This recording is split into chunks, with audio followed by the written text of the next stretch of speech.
So I think we're going to start now. Welcome, everyone. My name is Gaia Sriskanthan, and I'm the co-chair alongside Adam Ray, who's behind the scenes today, of the Climate and Economic Subcommittee of the DSA International Committee.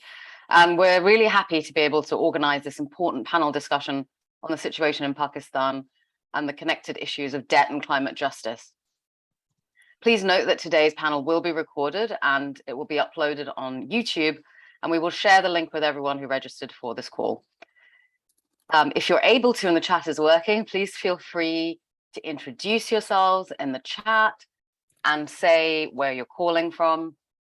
Our event today will last for 1.5 hours, and we'll have time in the last 20 minutes for a question and answer. So please do ask questions using the Zoom quick Q&A function. And as we go along, we'll try and get as many of those answered as possible. And finally, if you have any questions, please do get in touch with us via se.international@dsacommittees.org.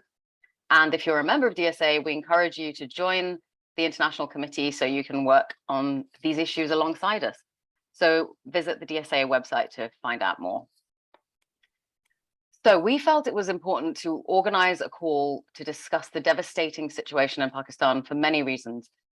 It's one of the most catastrophic climate change-induced disasters of recent times, which should have received much more media interest and requires a far more serious global response. But in addition to this, Pakistan is suffering from multiple crises that stem from multiple structural economic injustices. And Pakistan is emblematic of the kinds of challenges that so many countries in the global south currently are or will soon face if we don't both demand climate reparations and also demand major changes to the economic and political order that currently prevents far too many countries from addressing the needs of the people. We're extremely lucky to have an incredible panel of speakers to guide us through some of these issues and connect the dots. Amar Ali will explain to us the specific challenges in Pakistan and how global structural injustices have very material impacts on his country's ability to recover and function. Femi Taiwo will relate this to the need for a more expansive understanding of reparations to include a project of remaking the world that is linked to climate justice, and how this relates to the kinds of crises currently being experienced by countries like Pakistan.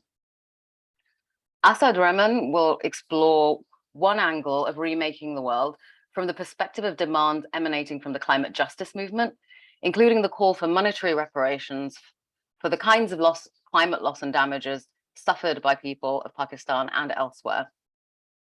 Bhumika Muchala will look at other aspects of what remaking the world look like, with a focus on the impact that the institutions and structures of the global economic system has on countries like Pakistan, and consider what kinds of fundamental changes are needed. We also want to emphasize that we are educating ourselves together on these issues so that we could move to action.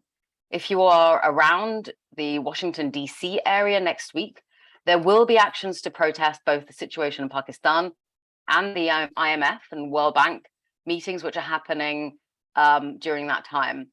So please see the calendar at forpeople4planet.earth web link for the major actions scheduled during that time.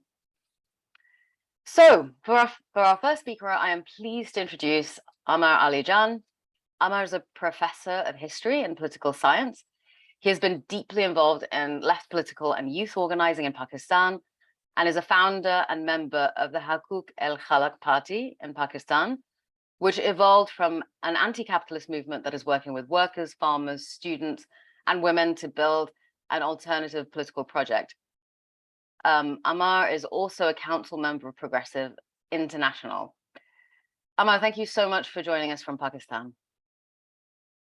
Thank you so much, Gaia, for inviting me, and thank you so much on hosting this event. I'd like to thank all the speakers and DSA for giving us this platform, because it's very unfortunate that despite the fact that Pakistan right now represents the dystopian future that a lot of people in the West are fearing, we are ground zero right now for the climate catastrophe. Yet there's very little attention being paid to the misery that so many people are facing in my country. In fact, more people are fascinated by the prospects of a World War III which probably makes our climate catastrophe less exciting or worrying, depending on which side of the divide you're on. And it's also a kind of a commentary then on the times that we live in, that we not only have multiple crises that force us not to focus or prioritize the needs of humanity, but also that we are unable to give an equal value to each life, particularly the lives of those who exist in the colonized or neo-colonized countries of the world. Just to begin with, to give you a scale, the scale of the disaster, we now know that anywhere between 30 to 40 million people at least have been affected by these floods. Hundreds of thousands of people are, as we speak, are without a shelter, which means many of them are living all by themselves, there's no government aid, there's no international aid. There are many rural areas in Sindh and Balochistan where even NGOs have not been able to reach so far. So many of them are trying to survive based on any kind of charity that they can get from nearby towns.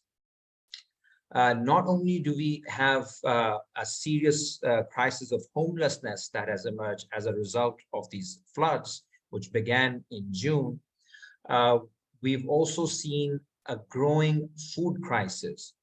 The food crisis is something that the UN General Secretary spoke about yesterday. Since many of our crops in these parts of Pakistan have been destroyed, many of these people who've been affected were farmers. So we're expecting a food crisis not only for these farmers whose crops have been destroyed, but also in the cities. And this is a horrifying situation, considering that 40% of children in Pakistan are malnourished. And if you, on top of that, you bring in the Ukraine-Russia war, that compounds the food problem even further. Let me remind you that food inflation right now in Pakistan is close to 40%. It's already unbearable, and I'll come to that in relation to the IMF. Now, the areas of Pakistan that have been affected are the peripheries of Pakistan. So really, we're talking about the peripheries of peripheries. We're talking about Balochistan, we're talking about Sindh. These are relatively economically backward areas, even within Pakistan. And these are the least industrialized areas of Pakistan. Now, Pakistan's total contribution to greenhouse gas emissions in the past 40, 50 years is about 0.4%. If you keep in mind that there are many countries in the global north that have exceeded their quotas at times by 200, 300%, and that many of them filled their quotas, reached their quotas in as early as 1939, you can see the kind of injustice and unfairness that we're seeing with the distribution of not only greenhouse gas emissions, but also the consequences.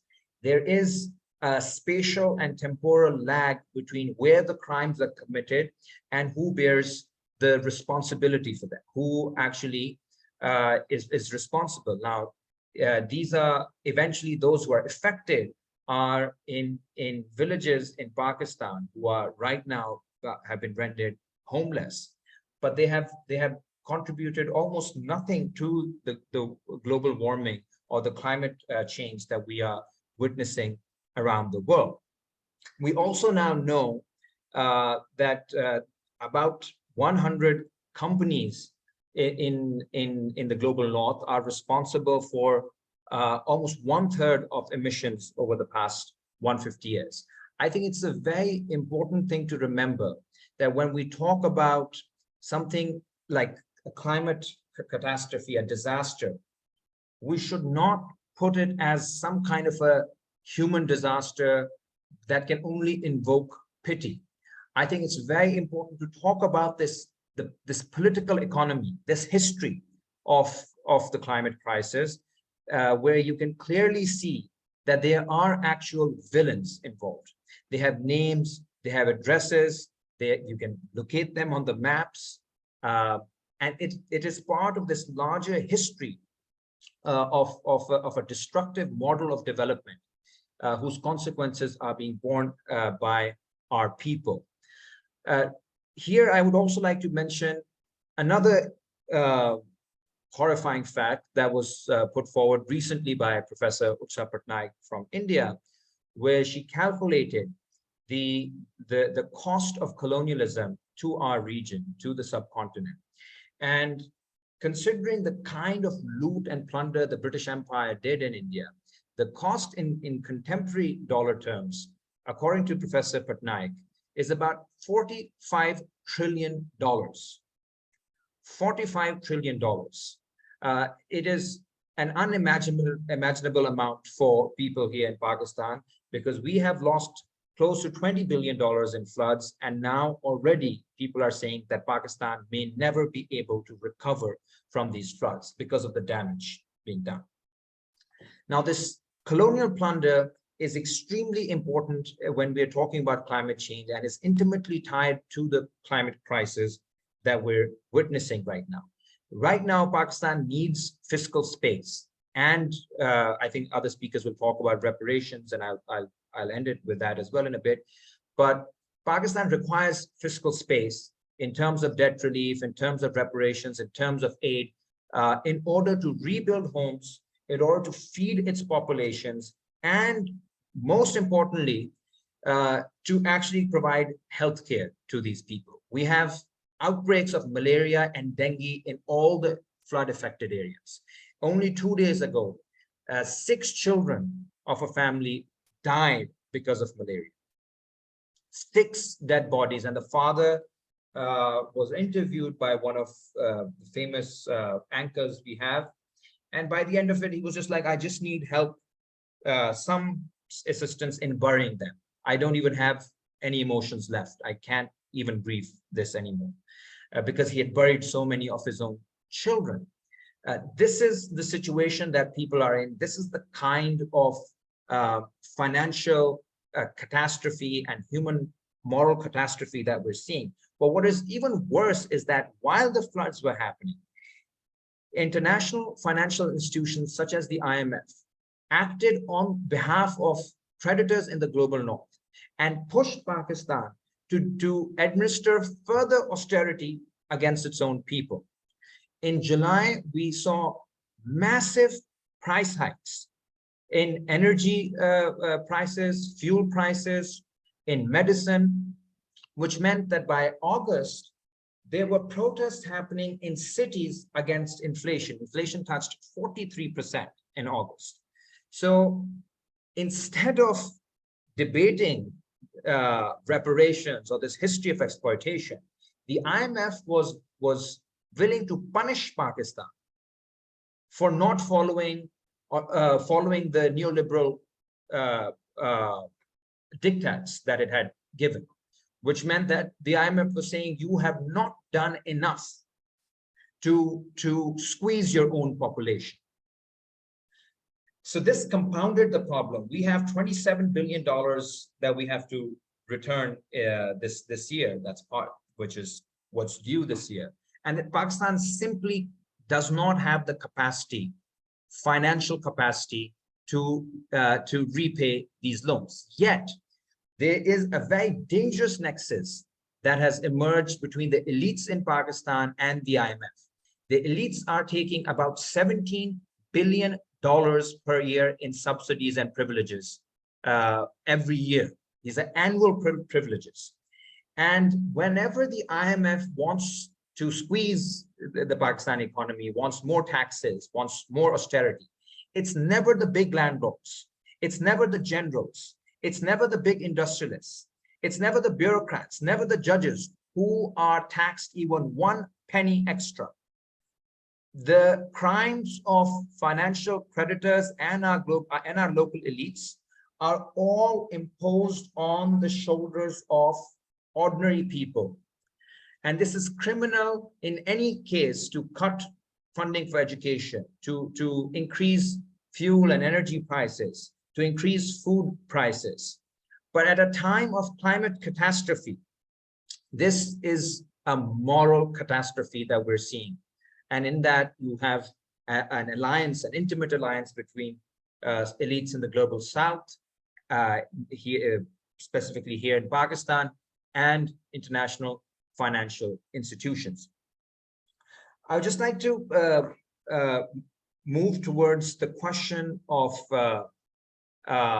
what the future looks like when we're talking about climate catastrophe. I know it's something that movies are being made on, and there's this whole genre of apocalyptic thinking now developing even in the West. Unfortunately,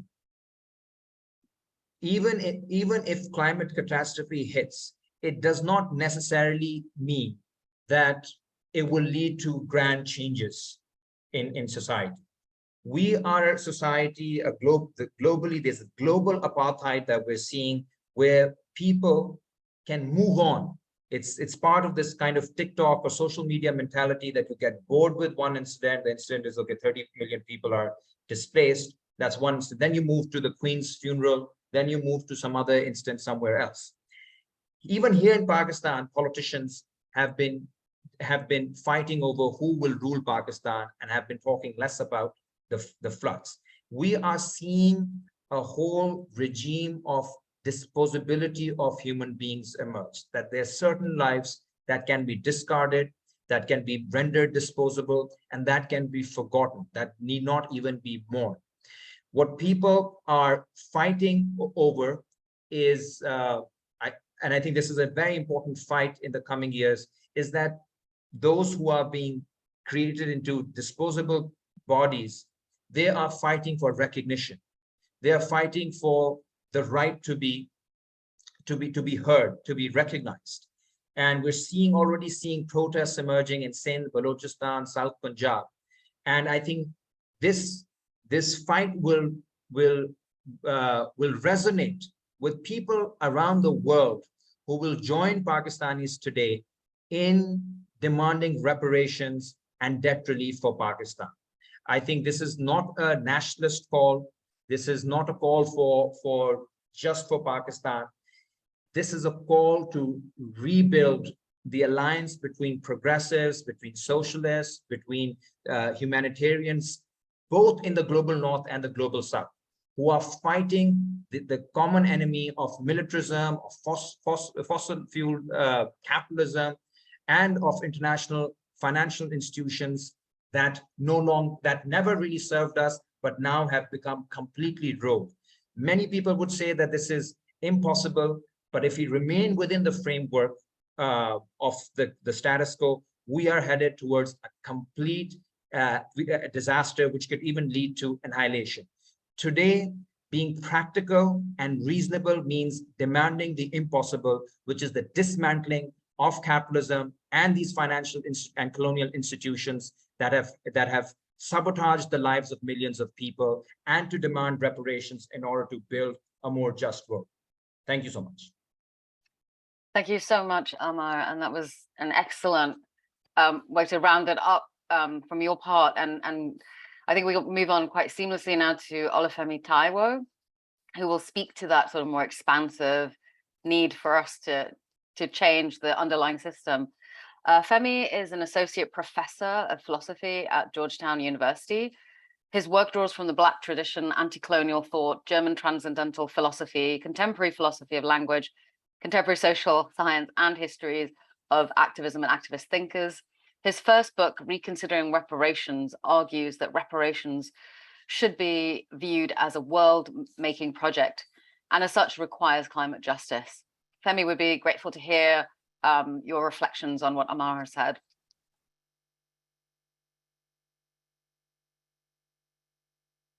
And you are muted, so if you could unmute yourself, that would be great.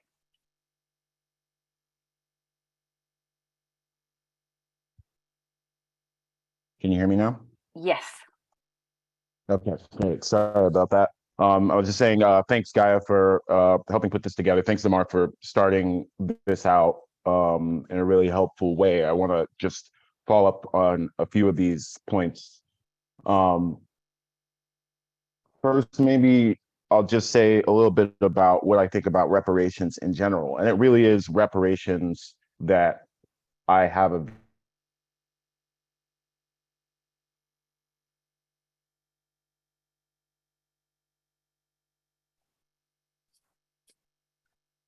Hi, Femi, you froze for a second, but I think you're back. okay.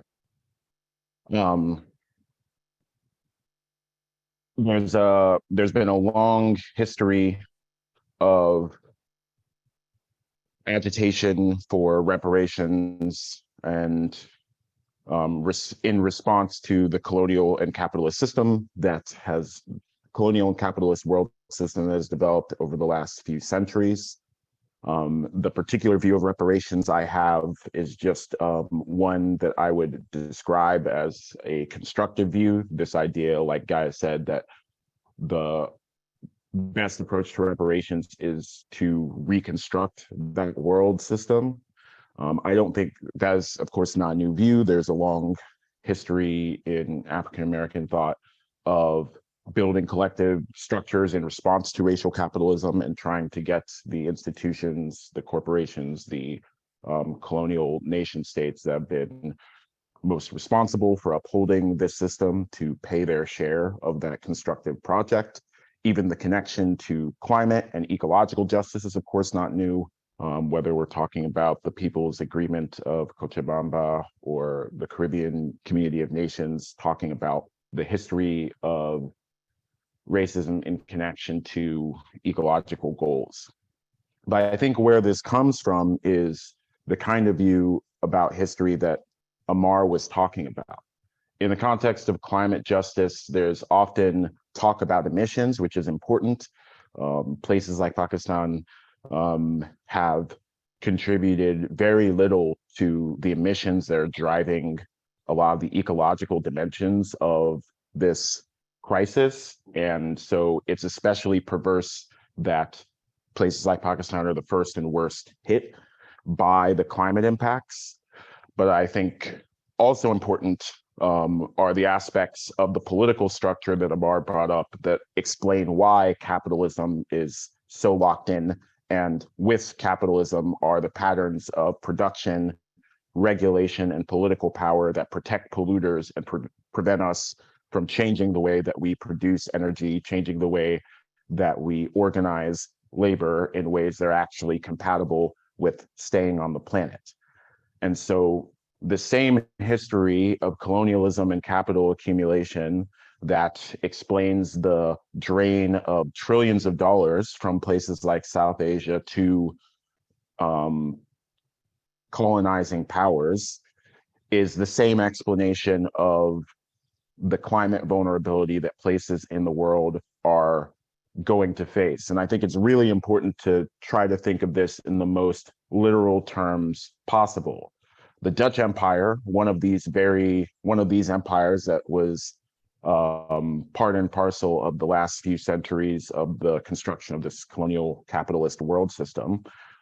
The Netherlands, as it's now known, has state-of-the-art weather prediction and water management, artificial waterways, and it has the state capacity to refine these over time and develop climate plans and execute those climate plans in ways that protect the particular interests they've decided to protect. But that same kind of protection from climate impacts is, as we're seeing right now, not on offer in places like Pakistan, where there's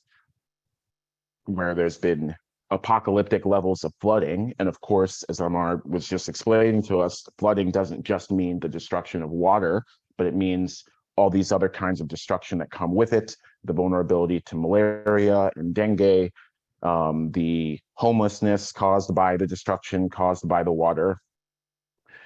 And so I think this constructive view is not just, a moralistic view about who should pay for just any kind of aid for any kind of do-good activities we might think about in building international solidarity or responding to various social problems. We're literally talking about a reconstructive project because climate crisis is literally going to destroy parts of the world, going to destroy parts of our global food systems, housing systems, and we have to figure out what it is that we want to build, rebuild in the place of the things that we are, I think, inevitably going to lose. So it makes sense that a lot of the reparations discussion has gone under the heading of loss and damage at the international level. So far, Denmark is the only country that has committed serious funds to loss and damage. There should be more, but here in a second, I'll talk about some other targets that we might have for climate reparations. So I think one thing that I want to say first when talking about targets that we as socialists, along with whoever else is going to, work with us on this, I think one thing it might be helpful to say first, as far as targets go, are fair shares. So I think when people hear the term reparations and think about reparations as a framework, they, for very good reasons, emphasize their, transfers, one party giving money or technical assistance or land to another party. But I think it's worth pointing out that while that's obviously a central part of reparations, one of the contributions that we in richer, high-emitting countries could make in the direction of international climate reparations and international solidarity around climate justice would be actually to get the domestic politics right.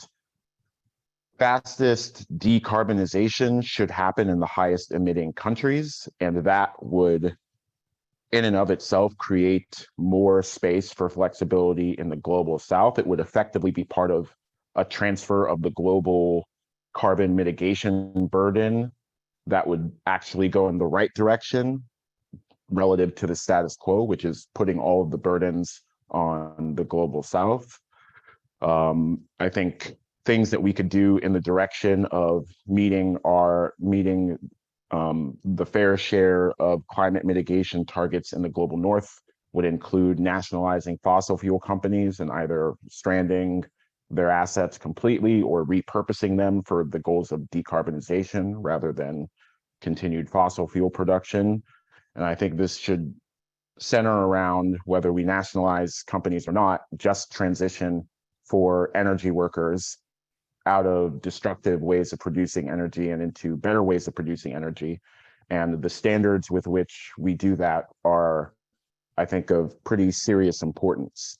If there is an energy transition that includes serious victories in terms of the kinds of jobs that land in these new renewable energy sectors, unionized, high labor standards jobs, I think we're likelier to win the other political victories that we're going to need to if we want to accomplish climate justice in any meaningful sense. And in the United States, I think there is an opportunity presented by the Greenhouse Gas Reduction Fund, which people have described as a sort of green climate bank. If there are serious regulations or stipulations on the lending practices of that arm, if that's something that we can push for and win, then I think a lot of the other wins that need to happen become easier to imagine succeeding at. But reparations does involve cash transfers. I don't think that is a detachable aspect of reparations as a viewpoint. The last few centuries were a vast wealth accumulation in parts of the world, and that wealth was effectively extracted from other parts of the world, and redistributing that wealth is something I think we as socialists should want to do on various different scales. Obviously, what people imagine is redistribution of wealth at the individual and household level. There are already things people are doing in this direction, guaranteed income or basic income, quote unquote, experiments in the global south. I'm not really sure, what it is that we're still trying to figure out. We know exactly what money does and why it's important for individuals and households to have it. So we should just give it to people. But that's just one scale of transfer that we could and should think about. There's also state-to-state transfers. Loss and damage contributions could be a version of this. Debt cancellation is something that people have advocated for decades in the global south for a variety of reasons, and this would effectively be another way to increase the fiscal flexibility and the political flexibility of states in the global south and enable them to put more money towards climate adaptation and addressing climate disasters and all the kinds of things that are going to need to happen if climate justice is going to be a thing that we can achieve on a planetary scale. And I think debt cancellation is an important aspect of that. And finally, there's multinational institutions and supranational institutions that are also possible places where redistribution of a politically meaningful way could happen. In the International Monetary Fund, for instance, there's a special kind of infrastructure called special drawing rights, which are essentially IMF bucks.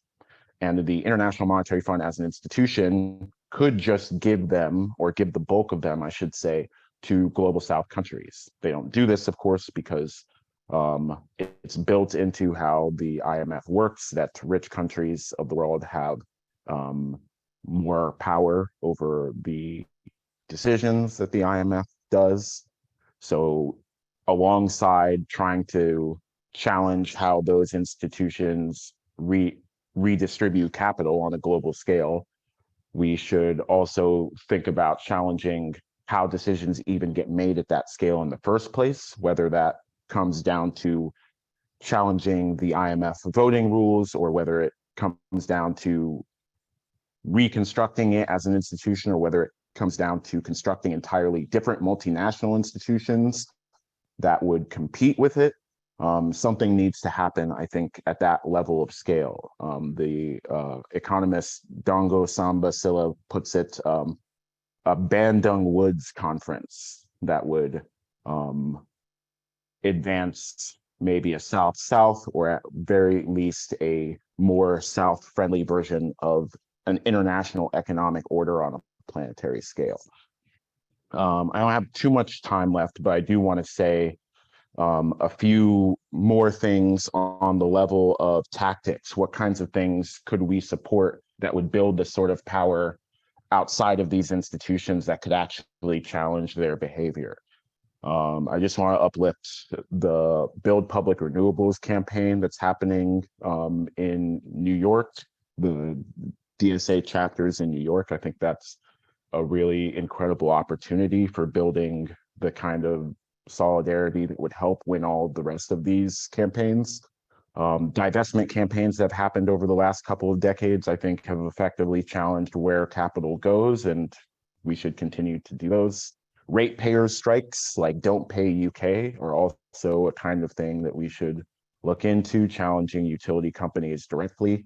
And there may be opportunities for international solidarity there, especially since many utility companies operate multinationally. And finally, bargaining for the common good. In the US, I think there's a particular opportunity with public sector unions. The West Virginia Teachers Union strikes back in 2018 targeted coal and gas taxation as part of their union demands.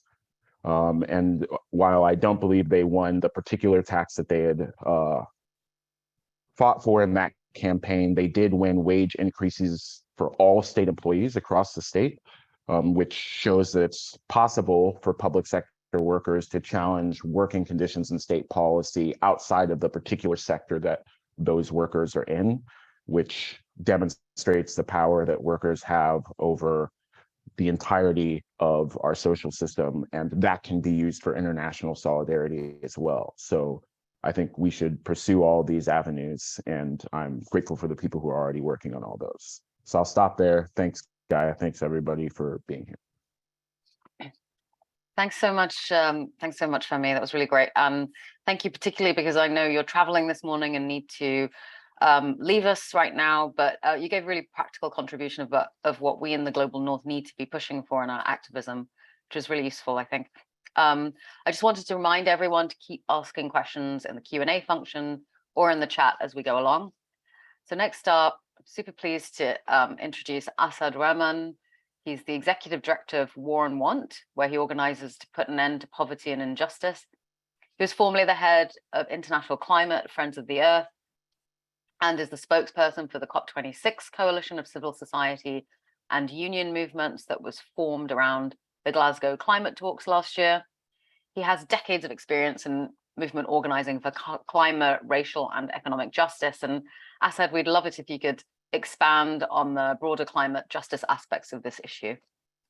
Yeah, thank you very much. And thank you, Guy, and everybody at DSA International for organizing today's panel. And well, an honor to really share this panel with great friends and comrades. As both Amar and Femi said, this is really a critical event at a critical moment, not just for the working class in Pakistan, but globally. And as Guy said, I've been asked to say a few words from the climate justice angle and also to touch on the COP27 as a site for contestation. And I want to start by just reminding us all that the COP itself is not a space where tackling climate and its much needed solutions are hammered out. I say it's actually a space where the future of the global economy is being fought over. One could say it's a struggle between the global north and the global south, along the lines literally drawn in blood from 500 years of colonialism, imperialism, and empire. And what's being determined is who will live, who will die, and where the reality of this climate apartheid is being constructed. And just to echo the words of the UN Special Rapporteur, Philip Alston, when he said, you know, the rich will seek to use their wealth to seek safety and leave the poor to burn or drown. And it's a space where the question of power is key. Who has it, who doesn't? And for us, how do you shift that balance of power? How do you have, how do we build both our power inside that process, but also outside of that process as well? And I want to first just say something about climate justice, because I think as a term, it's literally been stripped of meaning in front of our eyes, right? This was a term that was forged through the struggles of global South movements and of people of color in the global North, that connected the realities of environmental racism and injustice in the North to the politics of exploitation and extraction of the global South's resources and its people. And it birthed the notion of ecological debt, and it understood that the climate crisis was the inevitable result of a structural crisis of racialized capitalism, one that was built on this notion of you could sacrifice black, brown, indigenous, the poor in this reckless pursuit of profit, even if that meant that we would burn the planet and leave, incredibly, the question of can humanity survive as something we're actually genuinely considering now. It's a term that was set up to challenge the lens of mainstream climate environmentalism and their lens of looking at carbon in isolation to one that was really embedded in the idea of internationalism, solidarity, and anti-imperialism. And I think that's a word we have to re-bring back into our language. And, you know, today, I'm always struck by how often that word is co-opted by so many. For some, it's merely a word that you just put on your banners and your placards. And for others, I've even heard it uttered by governments and corporate giants alike. Yeah. So they want to ignore now the structural roots to focus only on vulnerabilities that carbon pollution creates. And even in their view, that vulnerability isn't the 3.8 billion people already being affected by the climate crisis, as the IPCC stated earlier this year. For them, vulnerability is constantly being limited and narrowed to a narrow set of people or countries, the most deserving as defined by the richest countries in the world. And for me, that's an important starting point for us when we recognize the concept of reparative justice, as Femi said, also underpins the call for reparations and its iteration in the COP space in the idea of loss and damage, but also that seeking to repair in some way the harm being done for the violations being committed against them, also has a principle and the most important anchor. You must do no more harm. It's not just simply about putting a bandage on what you've created. You must actually prevent the harm being done in the first place. And whether it's the 33 million people in Pakistan, the 55 million people currently on the brink of a climate famine across the Horn of Africa, the people of Puerto Rico or indigenous communities facing waves of extraction, the global impacts that we are already seeing are already affecting the lives and livelihoods of billions of people. And this is just over 1.1 or 1.2 degrees warming.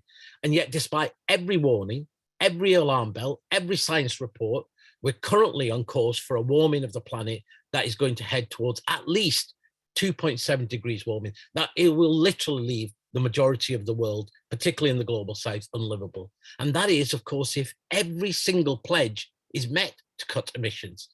And instead, what we have from the richest countries, of course, is this concept of carbon colonialism, right? And it's expressed in this notion of net zero by 2050, where the richest, they don't are taking even more of the carbon, of the remaining little carbon that is required. Or they talk about net zero by 2050 as just the need to decarbonize their electricity sector, rather than actually decarbonizing the whole of our economies by 2030.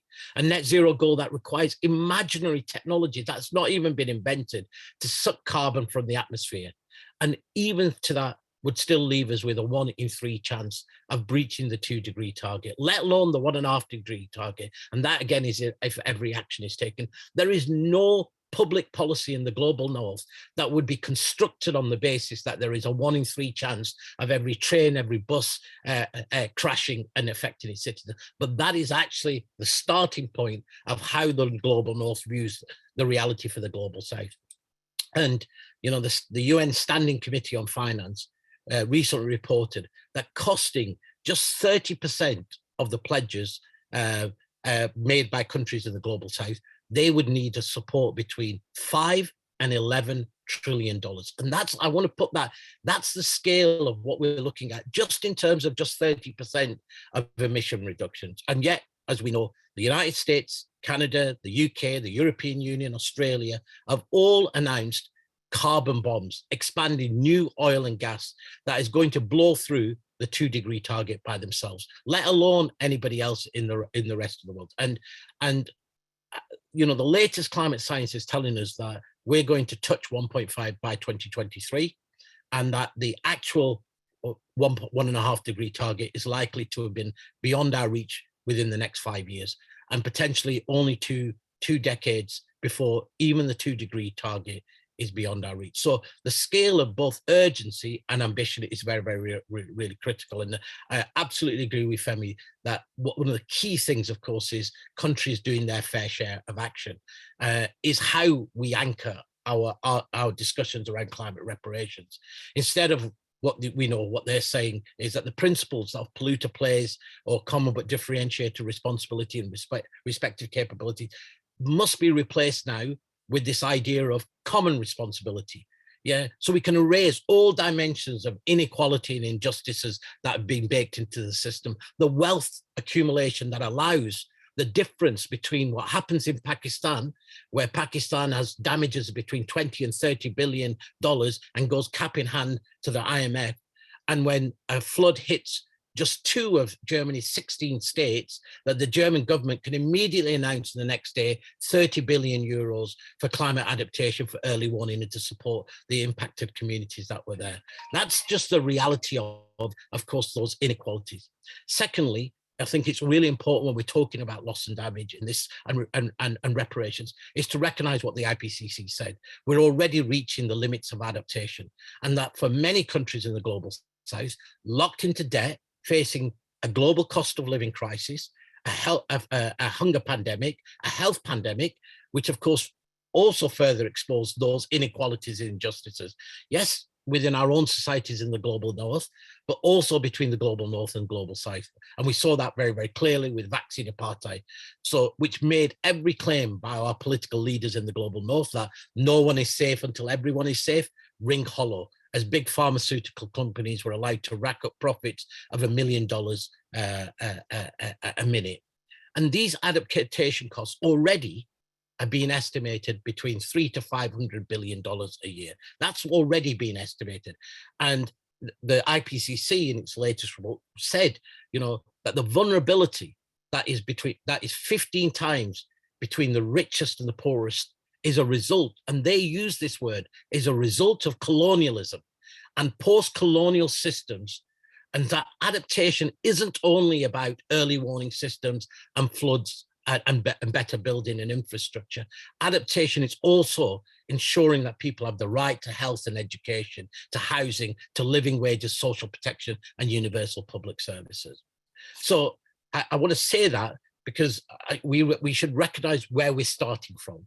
And the starting point, of course, is that even at the COP26, where rich countries, and we had a huge fight, of course, around climate finance, where whilst they deny, but the latest studies showed that they've only provided between 15 and 33% of the climate finance goal of 100 billion that they promised in 2009 and should have been delivered by 2020, is still not being met, and now are now saying that that goal will only be met in 2023 if it includes more debt creating loans and recycle aid. And within the COP space now, we're also beginning a new discussion about a new collective quantifiable goal, which is actually going to be a more accurate reflection of needs, rather than just this arbitrary figure. And those people who follow climate will probably remember the figure was plucked out of thin air by Hillary Clinton back in 2009. And just to give you an estimate of that, the African group of countries have already estimated that would be about 500 billion a year. So no wonder rich countries don't want any formal definition of climate finance, right? Because they want to claim everything, including remittances sent by the by workers in the global South workers in the North back home. Everything should be included in this definition. And it's within this context that this struggle of loss and damage sits. So back in 2012 in the Doha COP, climate justice groups, together with developing countries, said, this is a red line. We refuse to accept that rich countries denying that loss and damage should be on the agenda, and that it needs to be a third pillar. And it took a mass walkout of civil society and social movements in 2013 in Warsaw to prevent rich countries from blocking it and keeping it purely as a technical, blocking it from even being a technical agenda item. Since then, rich countries, and we saw that very, very clearly expressed in 2015 during the Paris Agreement, said that liability is a red line for us. And what they've offered instead at COP26 was a facility, a website, best practice, and a helpline. But ring the helpline and there's no help at the end of it. So what's the point of it? And so at COP27, there's going to be a key fight, which will, can you begin to see real funds in that facility so that countries like Pakistan and others can access much needed support? But we should be clear about the political intention of the rich countries. And we heard that with John Kerry on the sidelines of the UN General Assembly just a couple of weeks ago, where he candidly accepted that loss and damage would run into the trillions. But he also said no government, and he meant no rich country government, would accept responsibility for the damage they are causing. So, and I think it's also important, of course, loss and damage is really, really critical. Financial transfers, that loss and damage financial transfers provides no answer to those who lose their culture, identity, homes and territories, right? It provides none of that. We're already accepting simply the erasure of people. I have 2 minutes I'm going to say. So I will say that I will end by saying, look, any strategy on climate reparations has to be anchored within a broader set of transformative plans, that the system isn't broken. It was always rigged to be like this, that forced privatizations, unfair global trade rules, tax rules, global corporations, and global capital with unfettered power has already left half the world locked into poverty and inequality, denied rights such as the energy, food, health, and a living wage. So our reparations can't simply be about climate, but also have to be about the historical wealth looted from the global south, as Amar said, and the continued extraction of that wealth. Latest figures say something like a net flow of 2 trillion flows from the poor in the global south to the banks and corporations in the global south.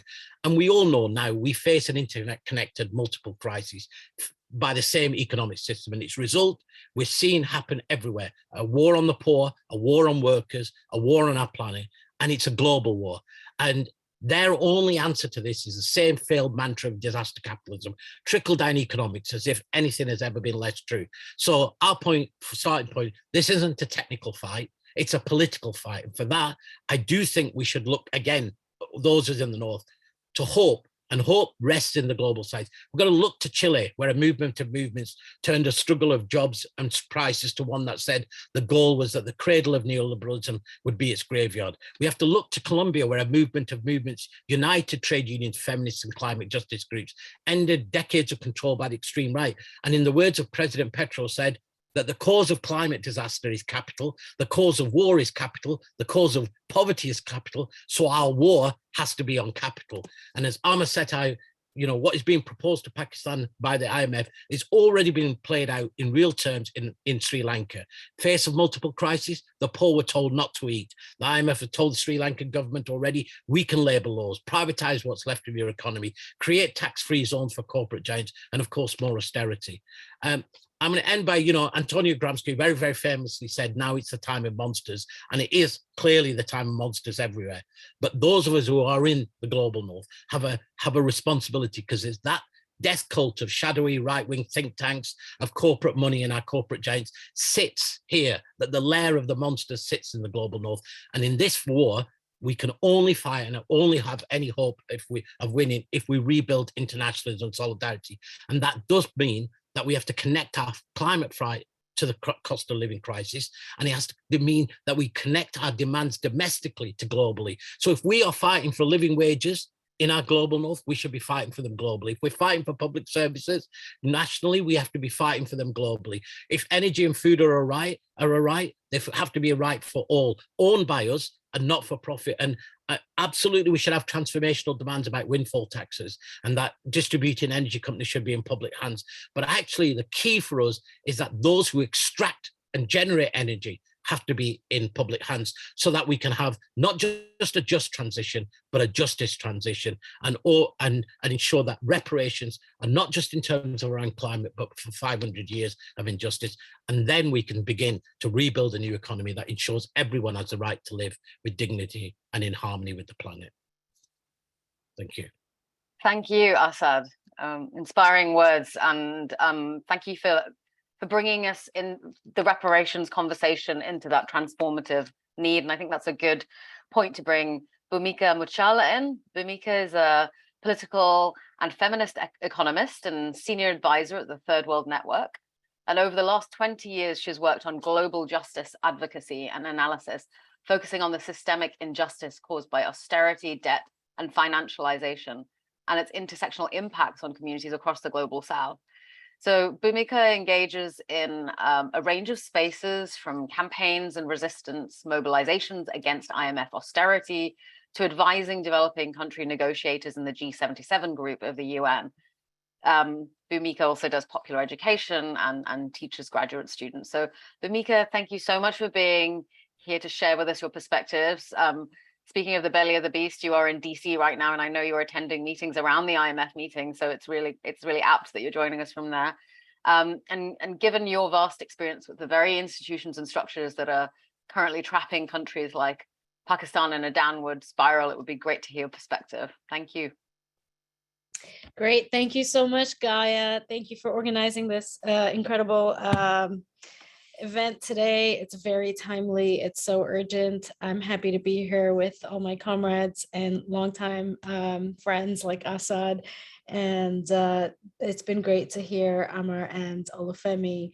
And I'm just going to carry the thread from everything they were saying and tie it in particular to US culpability and the role of the US in economic imperialism across the global South. I think it's important at this moment to put the spotlight on the United States with the recent Federal Reserve interest rate hikes and the enormous damage it's causing across the global South. To set the context, it may seem disconnected from climate and debt, but it's absolutely at the center, where in the context of absolutely horrific. Food and fuel price inflation, which hits the poorest the hardest. We're seeing hundreds of millions across the global south fall into situations near famine, into extreme poverty today. The UN estimates an additional 71 million people on top of the COVID pandemic falling into extreme poverty.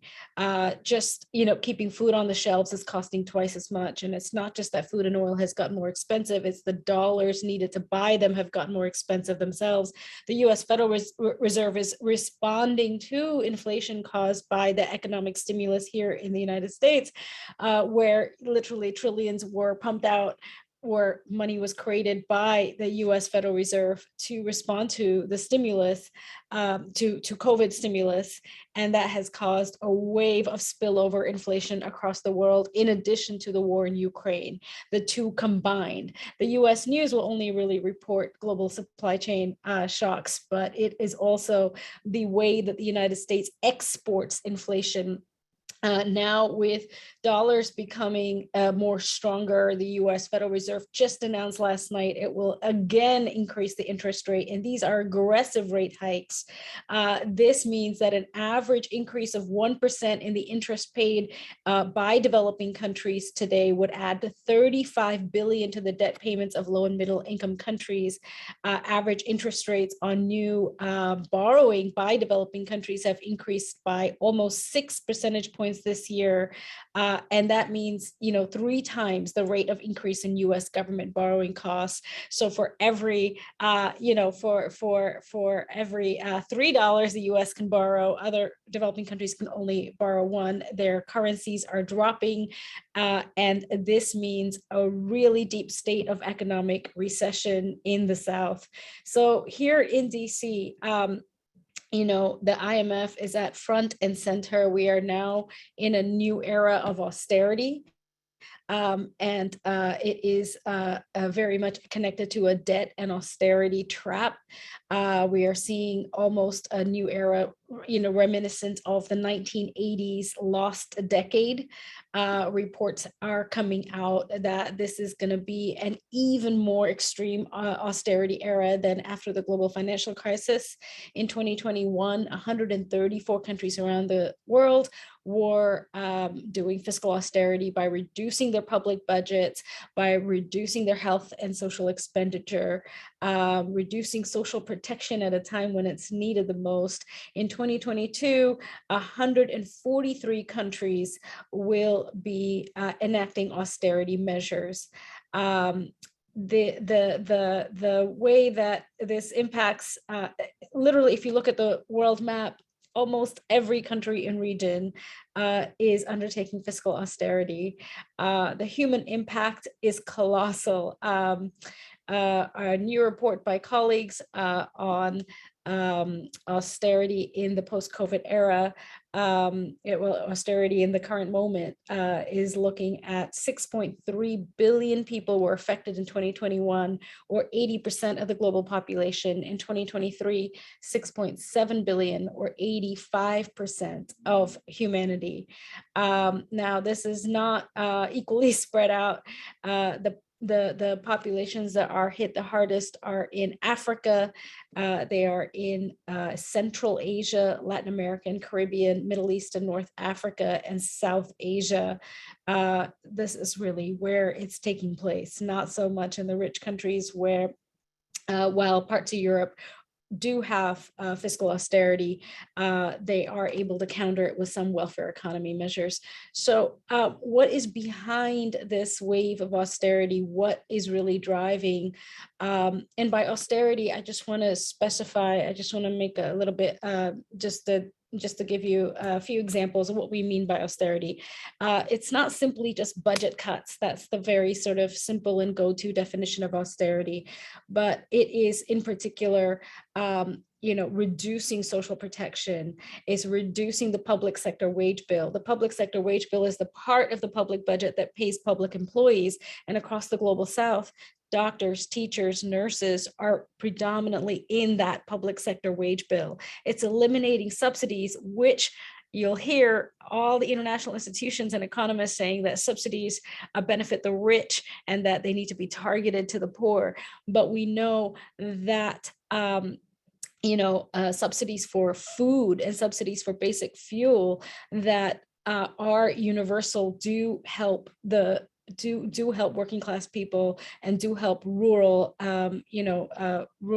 communities, and that the kind of targeting that often happens to just particular communities misses, because of the regulations and bureaucracies involved in it, misses a huge number of the poor. In fact, we did field research recently in Islamabad and surrounding towns in Pakistan. They have a social protection system called ESAS, and it's a cash transfer system.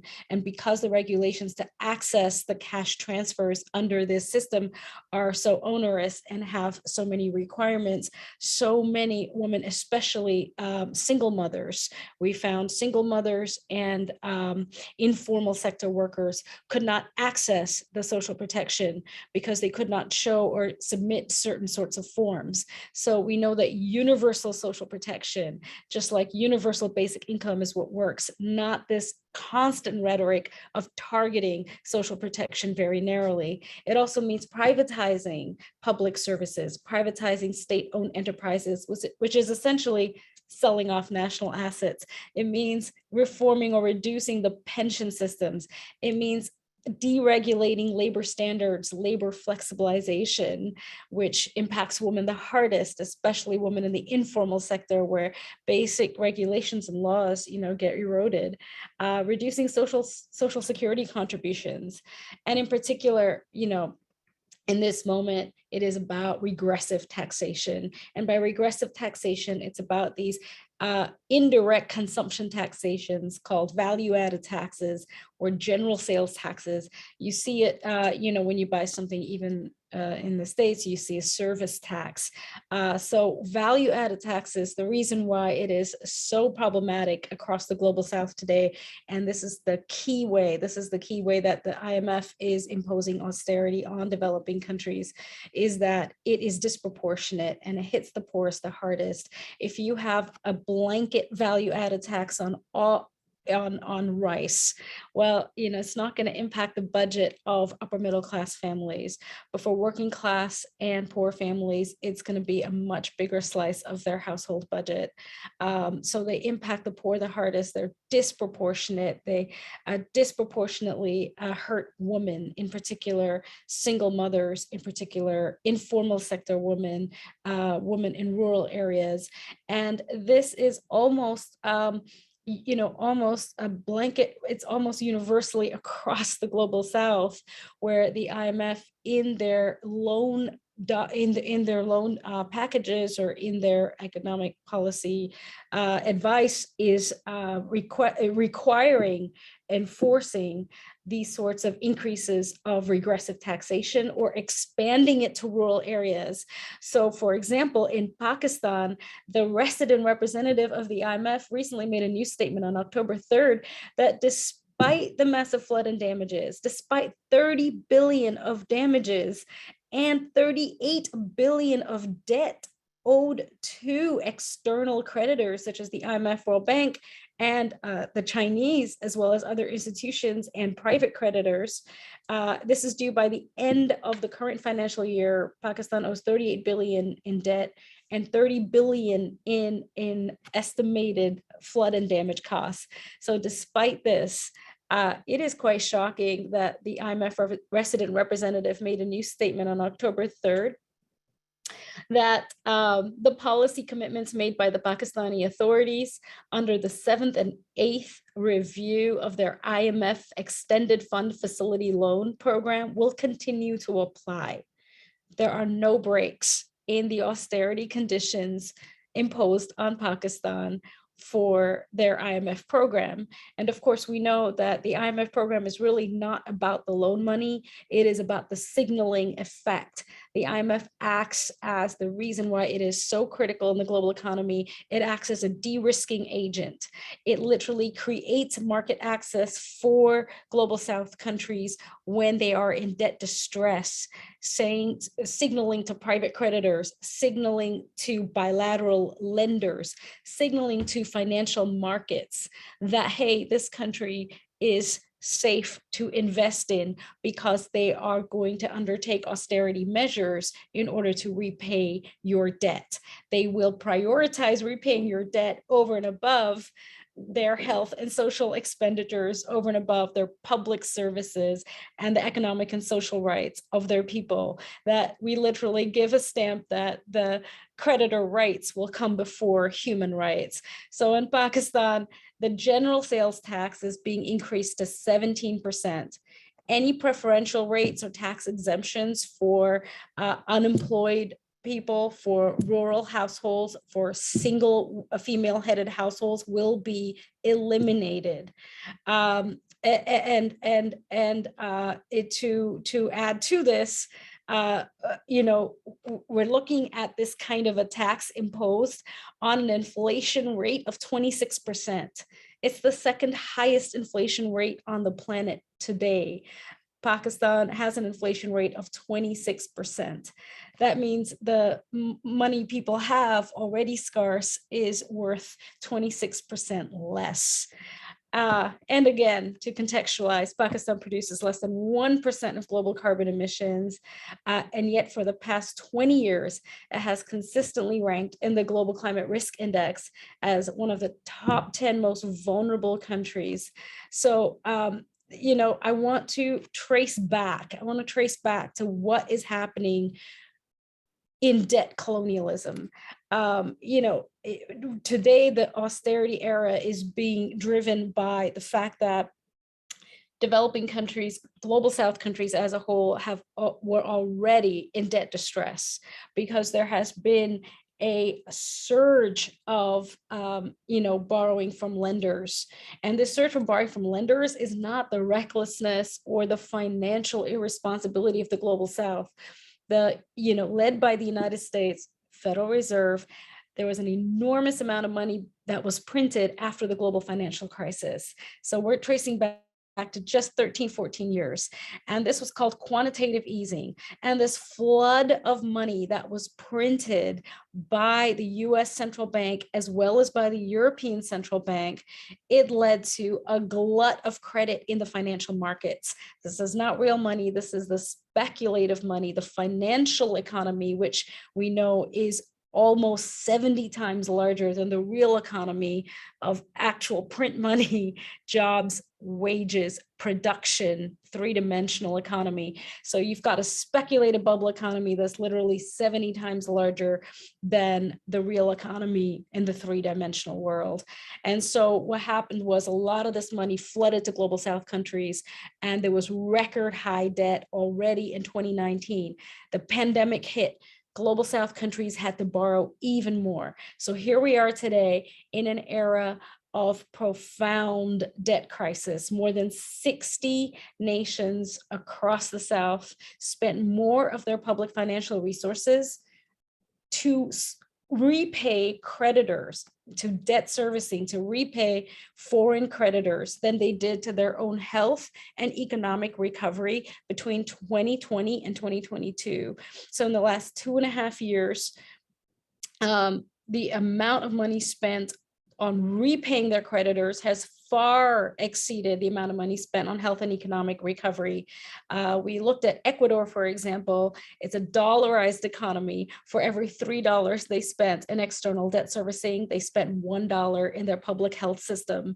Even during the height of the pandemic, in the summer of 2020, Ecuador actually laid off public health workers, in particular nurses and predominantly women, as 90% of their nurse staff in Ecuador as a whole are women. So we see this, we look at austerity is gendered. It's deeply gendered. It's a gendered crisis. But so we look at the fact that this is what debt colonialism means today. It means that for the climate crisis, the amount, the ability of the global South to finance itself, to do adaptation needs, to actually, meet the responses of its frontline communities that are hit the hardest in climate disasters. public services, public financing, public systems are needed. And the systematic erosion, the systematic disarticulation of the public for the for servicing the private is at the core of neoliberalism. In fact, the very tenet of neoliberal theory is the reversal of the historical role of the state to actually meet the needs of its people, to deploying the state to service the financial and private creditors at the expense of its public systems. So this, erosion of the public sector, we heard a lot about this in the pandemic, that the pandemic really revealed 40 years of internalized austerity and debt colonialism. So today we have 60% of low-income countries are in debt distress. Total debt in the global south now stands at a 50-year high. So we're talking about levels that are historic. The World Bank stated over the next 12 months, as many as a dozen developing countries will be unable to service their debt and may go into debt default. Sri Lanka, as we know, went into debt default in June 2022, or I think it was May 2022. So, we're looking at the greatest debt crises and defaults in a generation. The response to this debt crisis has been catastrophically insufficient. And the key reason why, of no surprise, private creditors have refused to participate in any restructuring. They do not want to abide by the principle of burden sharing. They amass enormous interest rates on the sovereign bonds of global south countries. The sovereign bonds of global south countries that they buy have really attractive, really lucrative interest rates attached to them. And we're talking by private creditors, we're talking about Wall Street, City of London, Japan, Tokyo, Singapore. We're talking about the biggest asset management companies. While they may be global, they're primarily headquartered in New York City and City of London. We're talking about BlackRock. We're talking about JP Morgan. I just want to put a face and name to it, because oftentimes we have a face and name to governments.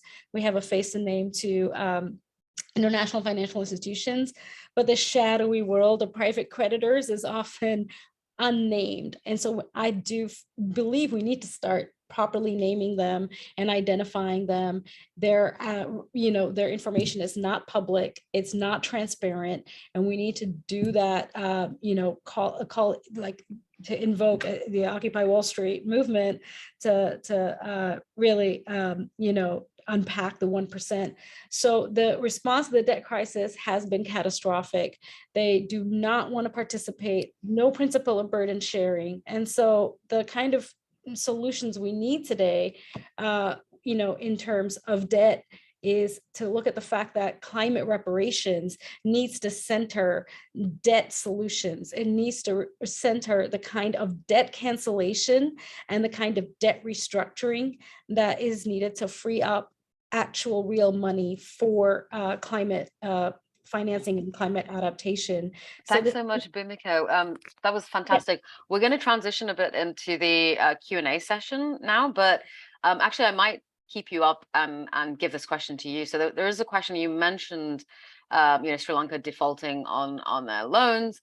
And there is a question here about, why can't a country just simply stop paying debt payments? And this is linked to the same person asked a question like, why do we keep participating in the system? Why can't we sort of like take a break from this unhealthy relationship? I wonder if you could speak to that and speak to the options that countries practically have and whether this is in fact an option.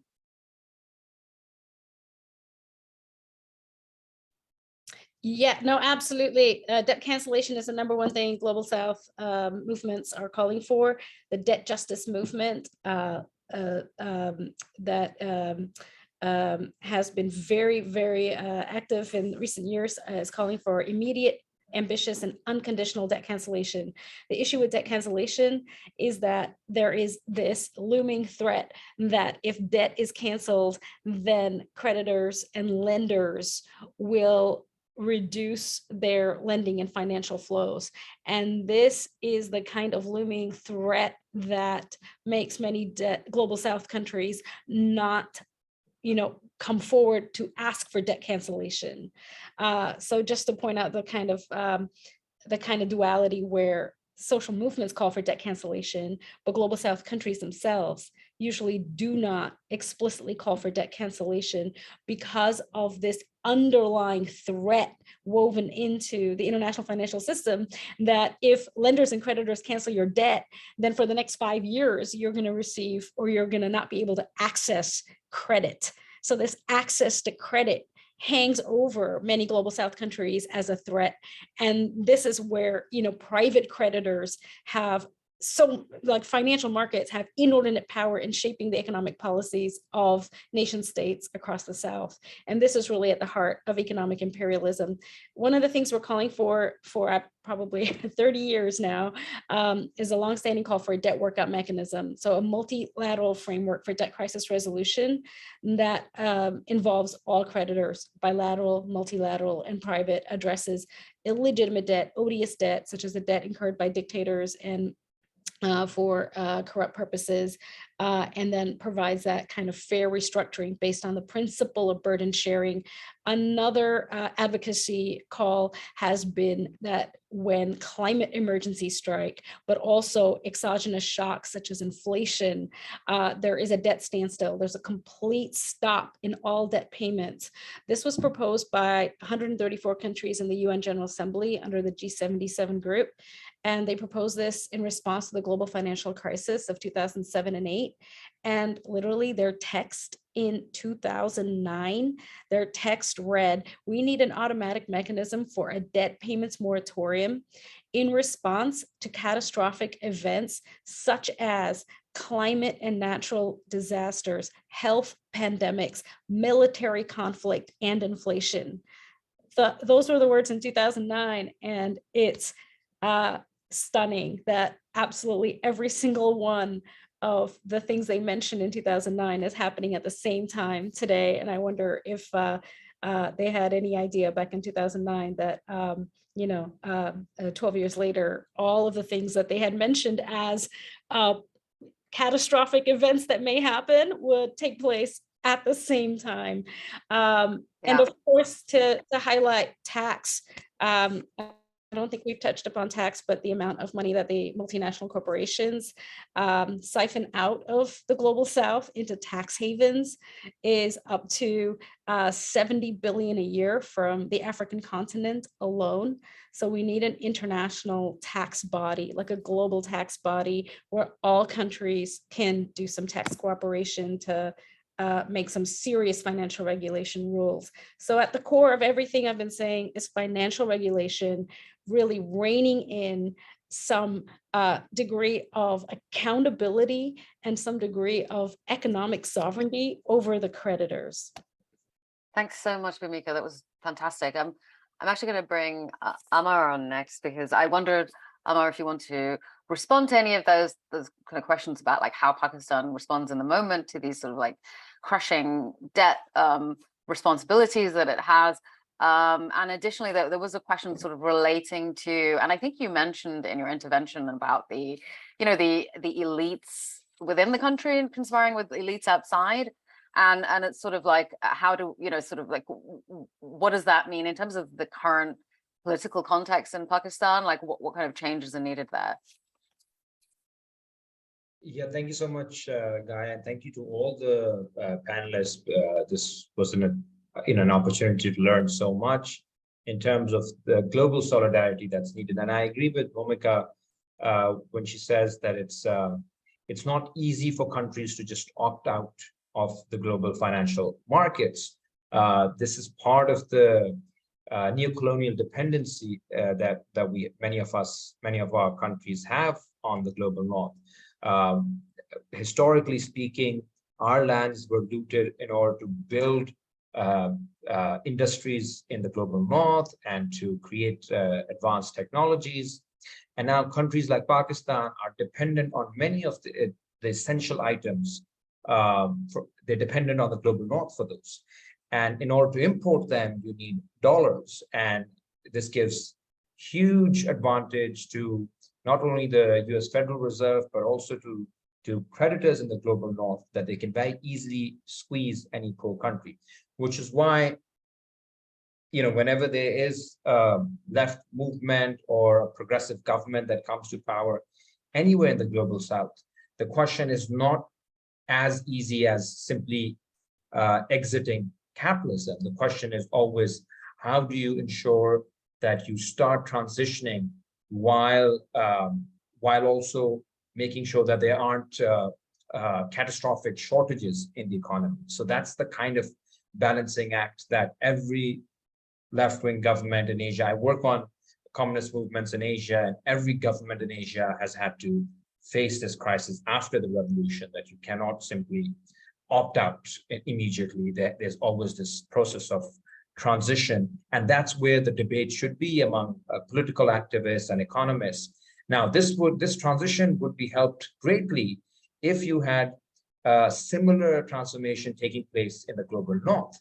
Now, unfortunately, in the 20th century, there was no revolution in the global north, and you had countries like Cuba or Korea or China or Vietnam, poor countries in the global south that experienced left-wing governments, but they were besieged, surrounded, and unfortunately, they could not get they not only not get the support from the global north, but instead, as I just said, they were besieged on many occasions. They were sanctioned, bombed, harassed. So this is the history of any attempt to actually change the economic architecture, the global financial architecture. Here, I think it's very, very important to emphasize both what Asad and Femi was saying, which is that there is a very, it's important to not melt or merge our conversation of the climate crisis or debt crisis as a crisis that's confronting all of humanity. Of course it is, but there's certain humans that are more human than others, and others who are degraded. So there is a global south, which is definitely where the value of life is much lower. I can bet that if there were floods on the scale that we're witnessing in Pakistan, in a country like, I don't know, England or France, or even Ukraine, the global media would not have stopped talking about it for weeks. And we did not capture global headlines for even a weekend. And that just tells you that there is a different value assigned to each life. It also means that we cannot also talk about only making changes in the global south. As I suggested, that those in the global south, the elites, even now, they are beneficiaries of austerity. They are beneficiaries of privatization. Pakistan, for example, is a rich country with a poor population. The elites here are getting $17.3 billion in privileges every year. Austerity is not for the elites. They have homes in Paris, in London. They're the third largest real estate owning class in Dubai. So they're doing fine. Whenever we talk about austerity, it is actually targeted austerity, targeted towards the poor. And I agree with Bhumika that unless there is this concept of universal public services and defending the idea of the public, which is facing erasure in the contemporary moment, without having commitments to public healthcare, public education, public jobs in the public sector, I think we will continue to assign different scales of value to different lives around the world. This fight against elites in the global south must link up to similar movements taking place in the global north, which is why nationalism is no longer enough to fight what is truly a planetary and international crisis. And I think Asad made that point very clearly, that it is whenever there is a movement for living wages, for women, for public services in the UK or in the US, or as Bhumika mentioned, the Occupy Wall Street movement.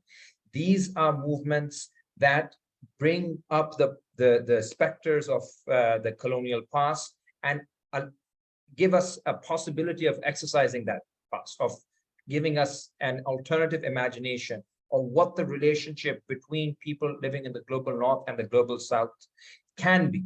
And I think because the horizon of capitalism is completely exhausted, some are saying it's turning into techno-feudalism, That's a technical debate, but either way, this is a nightmarish situation. And I think the true utopians today are those people who think things can continue as they are. Things will keep getting worse. It is more practical, more realistic to say that things will keep changing, that anything is possible. Now, the question for us is whether things will keep going towards this dystopian dark future that we are seeing, or is there a possibility that we can link up our struggles across the globe in order to create a different kind of a system? We must not leave internationalism to the international financial institutions. We need an internationalism of the left. We need an internationalism of progressive movements, of women, of workers, of farmers, of anti-colonial activists, anti-imperialist activists around the globe. And I think if we can do that, there's still a chance we might be able to save the very idea of humanity. Otherwise, I think apartheid, global apartheid, is the more likely situation if the status quo continues. So I think internationalism or apartheid, those are the choices confronted to humanity, and we all will be forced to take a side. Thank you so much, Amar. And we are getting close to time, but I will push it a little bit because I would love to hear from Asad at least one more time. And there's some questions here that I'd like to put to him. So this one question relates to a proposal by climate justice organizations within the US, I believe, or maybe internationally as well, but calling for fair shares, nationally determined contributions, which I think Friends of the Earth have posted, and Jamal Bowman and other members of the squad have written to Biden urging him to adopt this. And this apparently is asking for the US to reduce greenhouse gas emissions by 70% and fund sustainable development in the global south, but by 125% of current US level. I mean, I don't know. And even if you're not familiar with the details of this particular bill, Asad, and if you are, please do comment, but if not, so what are the kinds of what are this kind of legislations and movement demands we need to be seeing in the global north? And, you know, is this the kind of bill that is this a practical way to achieve it? What kinds of specific demands do you think we should be making of our own governments in the global north? Thanks, Gaia. And I think it's an important initiative because what we've seen, you know, particularly since 2018, in the global north, there's been this spike of climate activism, right, in various iterations, whether it's been the youth climate strikers to Extinction Rebellion to the ideas of Green New Deals, particularly in the global north, in the US, in Canada, and in parts of Europe. And all of those, to some extent, took at least a recognition that climate and inequality was linked together, that you needed a social compact on both, which of course we have long argued for. But their weaknesses were they all thought within the nation state. So whilst they were intent on reducing emissions, they weren't thinking about what was the country's fair share. Secondly, they were only thinking about inequality within their own country. But what they were missing was, of course, what that meant in terms of planetary boundaries, in terms of material transition. And it created a false sense that you could just change the whole of the global north economy from fossil fuel based to renewable energy without recognizing that there would require a tripling of the amount of materials that were extracted from the global south, huge environmental damage, water, etc. So the idea of fair shares was originated from the climate justice groups to say we should be able to determine what each country's fair share of action was. So we wouldn't be just saying randomly, oh, well, everybody has to do by 2050. So it's a first anchoring point. In the UK, we estimated that and we did our thing, and the UK's fair share would be minus 200% by 2030. That's how much this economy in the UK has contributed. So not only would it have to reduce its own emissions, it would then have to provide technology and finance to the global south to meet its own obligation just on mitigation. This is not about adaptation. This is not about loss and damage. It was just for what that would, and it's important to quantify that. So this was an important initiative that Representative Bowman put forward in terms of trying to bring the international dimension to it. And it's part of a larger push that movements have been working around a radical global Green New Deal, and it's called many different things. Like in Latin America, it's about the Eco-Social Pact. In Africa, it's been called the feminist climate justice transition. All of them begin to try and move the climate narrative away from just looking at it as in it's only about fossil fuels and it's only about cutting emissions, to actually beginning to say, what is the framework that we need to have in place nationally to deliver, but also what are our obligations internationally and how do we realize that? So I think there are 4 tests that we should all accept as a starting point for any idea of any climate imperative that is being put forward. Does it do the fair share of keeping you below 1.5? Does it tackle global poverty and inequality? And that is, of course, the universal public services, the social protection that we've all talked about. But does it keep us in planetary limits? Because that then challenges the extractivist logic, and it actually starts to talk about what is a productive economy, what is a socially useful economy, how do we build the economy of the future that it isn't extractive, and fourthly, how does it undo the systems that have been baked in, both the economic ones that Bhumika talked about in terms of global tax, trade and finance, but also in underneath that, of course, the systems of racism and patriarchy, which, as Amar said, is intrinsic, is this idea of that there are lives of less valuable, both of the poor in the global north and in the global south. So I see it as an important step as part of what's happening around the world now is people are trying to put forward these frameworks as real content. So not only we're saying what we're against, but what we're for. And we know politically that no transformation has ever happened in the world unless you can describe the world that you're trying to create. And for too long, the climate movement was only talking about what it was against. It was against fossil fuels. And it wasn't actually saying, this is what we're for. And what these frameworks do is they provide us an opportunity to be able to build that movement of movements which we create, because it provides us a way of talking about what a justice transition look like, and linking the trade union movement and linking the anti-racist movement and feminist movement, and saying we have a framework that it solves all of our crises. Because often I think we look at this moment and we're overwhelmed by the sheer scale of this crisis. But you know what the hope I take from all of those is that if you look at each crisis in isolation and you say what needs to be done, they are the same solutions that you need for everything. They are, you want to solve the climate crisis, public services, cutting emissions. You want to tackle inequality, public services, social protection, universal.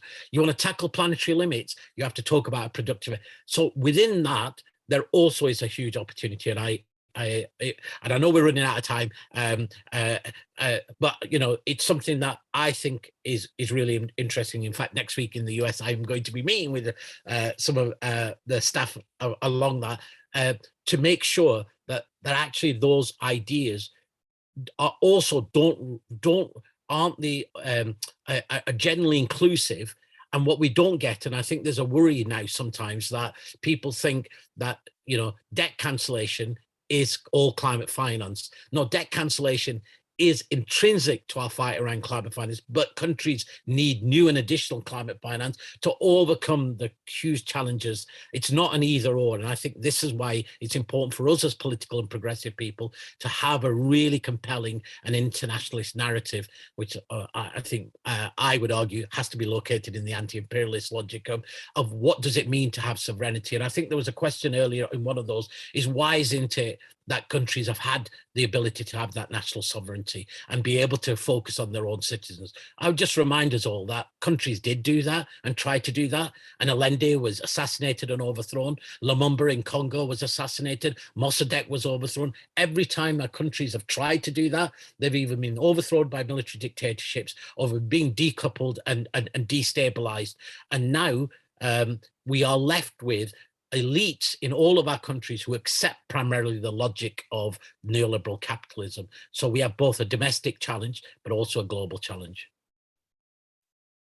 Thank you so much for that, Asad. And thank you to all of our amazing speakers today for sharing their considerable movement and technical knowledge on these often complex, but really vitally important issues. So we in the International Committee have been working to provide DSA members with tools to better understand these issues. So if you'd like to sit with these concepts a bit more and go through them and have an opportunity to understand exactly what the IMF is and how does it operate, do check out the recordings of our Introduction to Global Economics and Trade series that we have. I think the link's in the chat. And I just wanted to re-emphasize that we learn so that we can act.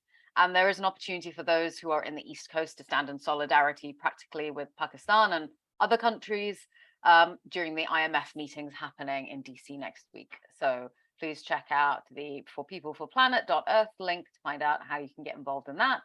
And also email us at se.international@dsacommittees.org if you're a DSA member who's planning to be there.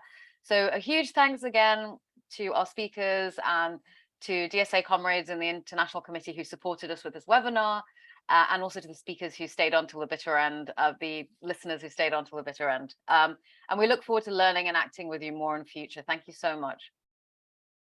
Thank you. Thank you, everyone. Thank you, Gaia. Bye-bye. Thank you.